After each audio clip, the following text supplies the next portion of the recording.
महावितरणच्या वीज पुरवठ्यात तांत्रिक बिघाड आणि तो वेळेत दुरुस्त न झाल्यानं ग्रामस्थांच्या संतापाचा उद्रेक झाला आणि अमरावती जिल्ह्यातल्या वलगावात थेट महावितरणचं कार्यालयच पेटवण्यात आलं।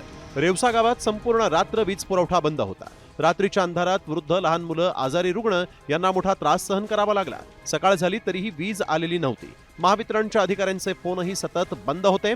त्यामुळे अखेर गावकऱ्यांचा संयम सुटला आणि त्यांनी कार्यालयातल्या टेबलवर पेट्रोल टाकून आग लावली। कॉल केल्यानंतर त्यांची कोणतीच प्रतिक्रिया दिसत नाही, फोन उचलत नाही आणि आमच्या इथे किंवा लोकांच्या इथे लहान लेकरं असतात, बरेचसे शेतीचे कामं असतात, लोकांना वीज मिळत नाही आणि हे लपंडाव करतात। अशा प्रकारचा जो प्रकार आहे त्याच्यामुळे हे वलगाव त्रस्त झालेला आहे। या प्रकरणी गुन्हा दाखल करून पोलिसांनी 2 जणांना अटक केली आहे।